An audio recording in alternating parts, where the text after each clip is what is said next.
Hey all, Zambi Slayer here, and okay, speed round. This isn't gonna be my usual content here. This is just a school project. It's meant to be poorly made, don't worry. That being said, on with the video.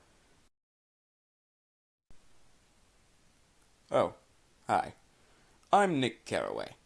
You know, in my younger and more vulnerable years, my father gave me some advice that I've been turning over in my mind ever since. Whenever you feel like criticizing anyone, he told me, just remember that all the people in this world haven't had the advantages that you've had. He didn't say any more, but I understood that he meant a great deal more than that. When I came back from the East last autumn, I was sitting on a new revelation. Conduct may be founded on the hard rock or wet marshes, but after a certain point, I don't care what it's founded on. I felt I wanted the world to be in uniform and at a sort of moral attention forever. I wanted no more riotous excursions with privileged glimpses into the human heart. Only Gatsby, the man who gives his name to this admittedly poorly made video, was exempt from my reaction. Gatsby, who represented everything for which I have an unaffected scorn. If personality is an unbroken series of successful gestures, then there was something gorgeous about him. Some heightened sensitivities to the promises of life, as if he were related to one of those intricate machines that register earthquakes 10,000 miles away. This responsiveness had nothing to do with that flabby impressionability which is dignified under the name of the creative temperament. It was an extraordinary gift for hope, a romantic readiness such as I have never found in any other person, and which it is not likely I shall ever find again. No, Gatsby turned out all right in the end. It is what preyed on Gatsby, what foul dust floated in the wake of his dreams, that temporarily closed out my interest in the abortive sorrows and short-winded elations of men.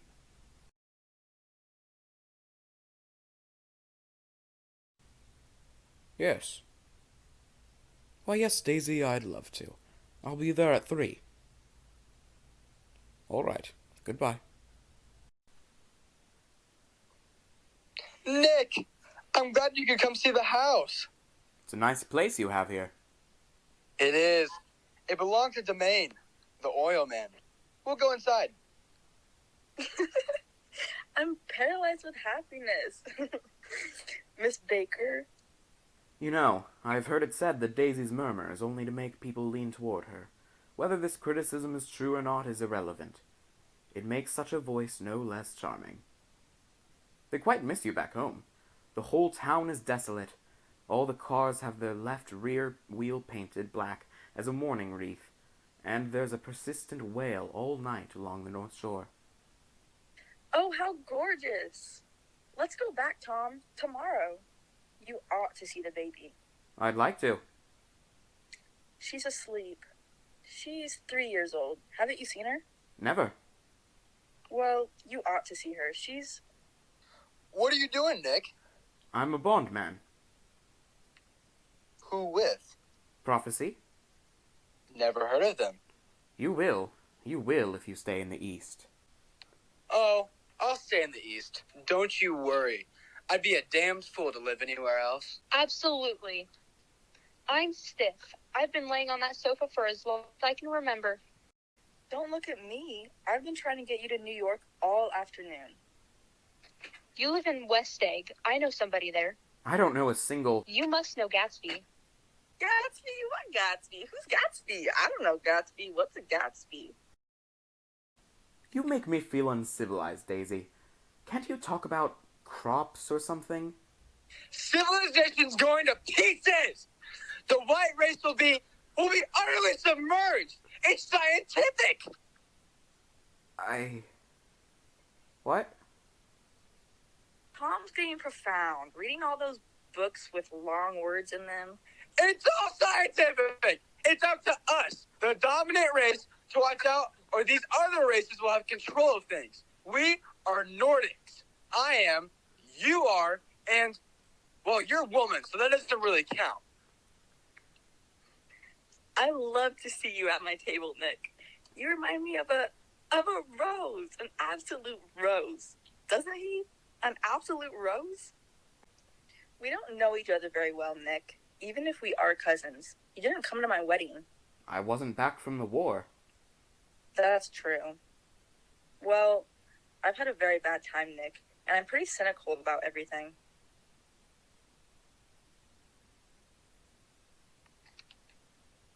How's Pammy?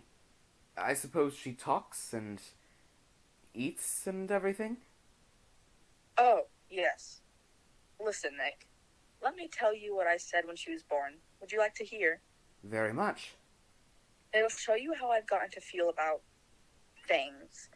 Well, she was less than an hour old, and Tom was God knows where. I woke up out of the ether with a utterly abandoned feeling and asked the nurse right away if it was a boy or a girl. She told me it was a girl, and so I turned my head away and wept. All right, I'm glad it's a girl, and I hope she'll be a fool. That's the best thing a girl can be in this world, a beautiful little fool. It had been an eventful day. That night I stood on my porch, contemplating all I'd just learned. But when I looked over to the side of me, I realized I was not alone. Some 50 feet away, a figure had emerged from the shadow of my neighbor's mansion and was standing with his hands in his pockets, regarding the silver pepper of the stars. Something in his leisurely movements and the secure position of his feet upon the lawn suggested to me that this was Mr. Gatsby himself, come out to determine what share was his of our local heavens. And by God, he was beautiful. Just before I was going to call him, he did something quite curious. Daisy! Now it came to pass that in just a week I was sitting in Gatsby's garden alongside Jordan Baker. I had received a formal invitation from Mr. Gatsby himself to come to his estate for a party. Of course, with Jordan beside me, I felt all right, but it seemed that no matter who I asked, the whereabouts of Mr. Gatsby were unknown to anyone. Through the conversation, rumors flew as to the origins of Gatsby. Perhaps he had killed a man. He fought for the English army in the Great War. He fought for America. He didn't fight at all. We wasted a half hour or so listening to the ramblings of these folks, not to mention the snootiness of Jordan's party. Well, let's get out of here. We're going to find the host. Nick has never met him. Okay, never mind. This is too hard. Your face is familiar. Weren't you in the 3rd Division during the war? Why, yes, I was, in the 9th Machine Gun Battalion. I was in the 7th Infantry until June 1918. I knew I'd seen you somewhere before. I remember the days of flying those old planes above those gray little villages back in France. You remember, don't you, old sport? Why, yes, though of course I never flew. You know, I've just bought a hydroplane. I'm going to try it out tomorrow morning. Say, want to go with me, old sport? Just near the shore along the Sound. What time? Any time that suits you best. Having a gay time now? Much better. This is an unusual party for me. I haven't seen the host. I live over there, and this man Gatsby sent over his chauffeur with an invitation. I'm Gatsby. What? Oh, I beg your pardon. I thought you knew, old sport. I'm afraid I'm not a very good host. Chicago is calling you on the wire, sir. Excuse me. If you want anything, just ask for it, old sport. I will join you later. You're a rotten driver. Either you ought to be more careful, or you oughtn't to drive at all. I am careful. No, you're not. Well, other people are. What's that got to do with it? They'll keep out of my way. It takes two to make an accident. Well, suppose you meet somebody just as careless as yourself. I hope I never will. I hate careless people. That's why I like you. Ah, there it began. For a moment, I thought I loved her. But I knew that I had to let a girl back home know before I did anything with Miss Baker. It wasn't anything official, but nevertheless there was a vague understanding that had to be tactfully broken off before I was free. After all, everyone suspects himself of at least one of the cardinal virtues, and this is mine. I am one of the few honest people that I have ever known. Get in, old sport. We're going shopping. So, what's your deal? Anyway, meet my friend Mr. Wolfsheim. Oi. So, what did you want to talk about? Any second now. Hello, old sport. Oh, hi, Daisy. What a coincidence seeing you here. Haven't seen you in years, man. That's just crazy. How you been? Good? That's good. I've been good. How about you? Oh, yeah, I already asked that. This went on for several hours. Oh, yeah, it was also raining outside because, symbolism and stuff. Anyway, now for Gatsby's backstory that he apparently told me later in life. Hey, a storm's coming. You're my son now. Well, can't argue with that. Okay, good. Now for an awkward party scene that has no real importance to the story.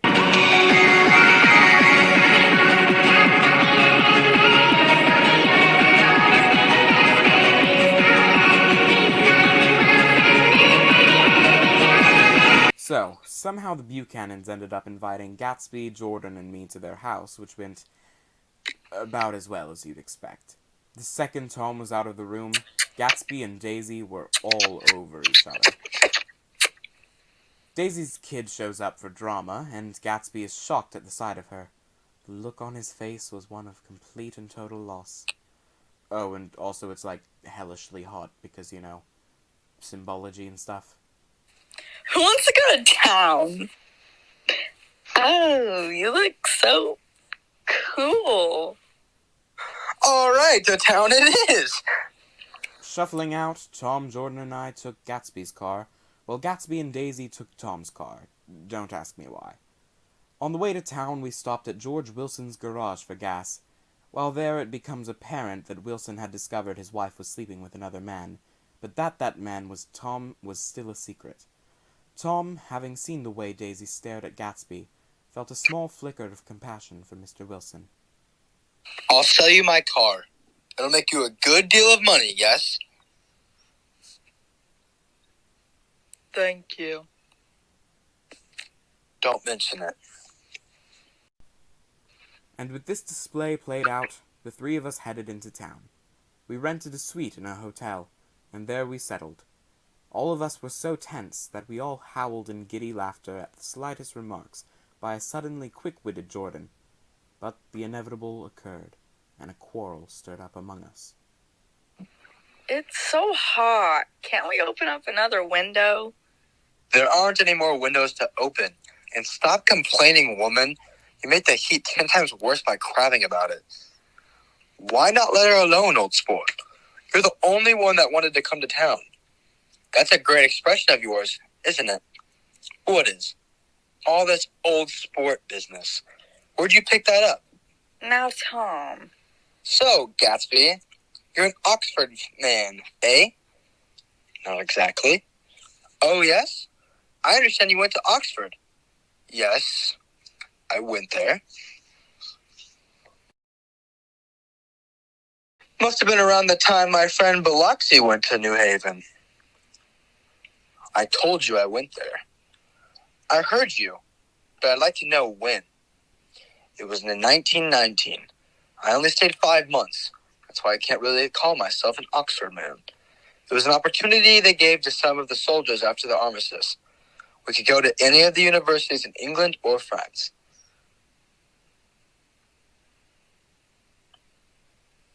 Open the whiskey, Tom, and I'll make you a mint julep. Then you won't seem so stupid to yourself. Look at the mint. Wait a minute. I want to ask Mr. Gatsby one more question. Go on. What kind of a row are you trying to cause in my house anyhow? He isn't causing a row. You're causing a row. Please have a little self-control. Self-control? I suppose the latest thing is to sit back and let Mr. Nobody from nowhere make love to your wife. Well, if that's the idea, you can count me out. Nowadays, people begin by sneering at my family life and family instructions. And next, they'll throw everything overboard and have intermarriage between black and white. We're all white here. I know I'm not very popular. I don't give big parties. I suppose you've got to make your house into a pigsty in order to have any friends in the modern world. I've got something to tell you, old sport. Please don't. Please. Let's all go home. Why don't we all go home? That's a good idea. Come on, Tom. Nobody wants a drink. I want to know what Mr. Gatsby has to tell me.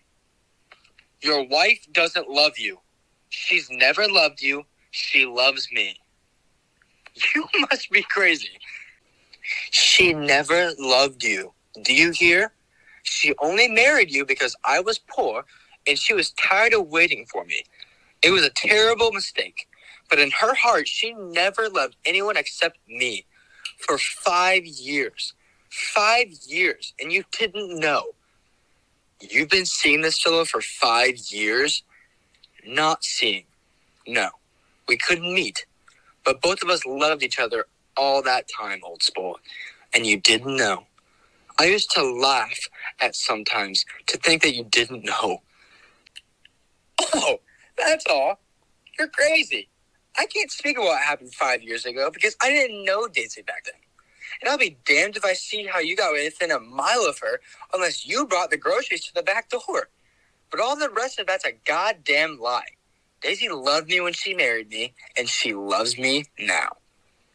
No. She does, though. The trouble is sometimes she gets those foolish ideas in her head and doesn't know what she's doing. And what's more is I love Daisy, too. Once in a while, I go off on a spree and make a fool of myself. But I always come back. And in my heart, I love her all the time. You're revolting. Do you know why we left Chicago? I'm surprised he didn't treat you to the story of that little spree. Daisy, that's all over now. It doesn't matter anymore. Just tell him the truth, that you never loved him, and it's all wiped out forever. Why? How could I love him? Possibly. You never loved him. I never loved him. Not at Capiolani? No. Not that day I carried you down from the punch bowl to keep your shoes dry? Daisy? Please don't. There, Jay. Oh, you want too much. I love you now. Isn't that enough? I can't help what's past. I did love him once, but I loved you too. You love me, too? Even that's a lie. She didn't know you were alive. Why, there's things between Daisy and me that you'll never know. Things neither of us can forget. I want to speak to Daisy alone. She's all excited now. Even alone, I can't say I never loved Tom. It wouldn't be true. Of course it wouldn't. As if it mattered to you. Of course it matters. I'm going to take better care of you from now on. You don't understand. You're not going to take care of her anymore. I'm not? And why is that? Daisy's leaving you. Nonsense. I am, though. She's not leaving me. Certainly not for a common swindler who'd have to steal the ring you put on her finger. I won't stand this. Who are you really, Mr. Gatsby? You're one of that bunch that hangs around with Meyer Wolfstein. Your little drugstores were all a front for selling grain alcohol over the counter. I wasn't far wrong when I picked you for a bootlegger. Tom continued on about Gatsby's not-so-honorable past, and with each accusation that Gatsby couldn't deny, he felt Daisy slip further and further from him. Please, Tom, I can't stand this anymore. You two saw it home, Daisy, in Mr. Gatsby's car. I think he realizes that his presumptuous little flirtation is over. As they walked out, a realization hit me. Today was my birthday. I was 30. Before me stretched the portentous, menacing road of a new decade. And on that, we went out to the coop. 30. The promise of a decade of loneliness. A thinning list of single men to know. A thinning briefcase of enthusiasm. Thinner hair. But there was Jordan beside me, who, unlike Daisy, was too wise ever to carry well-forgotten dreams from age to age. And so we drove toward death through the cooling twilight. As Daisy and Gatsby drove away that night, Daisy in the driver's seat, Deaf car as they were, tragedy followed. Myrtle had just escaped her husband and was running out onto the streets. Assuming that the yellow car she had seen before was still piloted by Tom, she ran out to meet him. But Daisy did not slow. That night, after I had learned of the incident, I decided to go and talk to Gatsby. I felt as if I had something to warn him about, and that morning would be too late.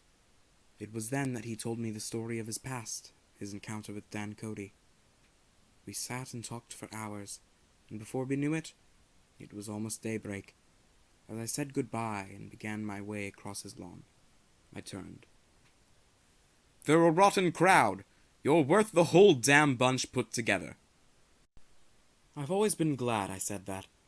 It was the only compliment I ever gave him, because I disapproved of him from beginning to end. He smiled, that understanding, radiant smile. That was the last I saw him. That night, as he was swimming, George Wilson appeared. J. Gatsby had run his course, and James Gatz had to go as well. That night was his last. The next few days were a blur. At the end of it all, the summer was over, and I was spending my final night in New York.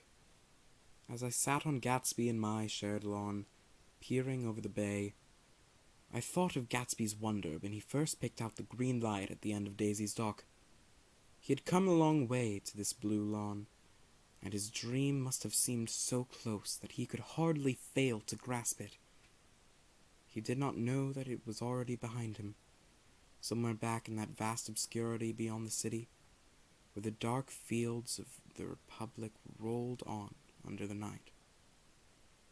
Gatsby believed in the green light, the orgastic future that year by year recedes before us. It eluded us then, but that's no matter. Tomorrow we will run faster, stretch out our arms farther, and one fine morning. So we beat on, boats against the current, borne back ceaselessly into the past.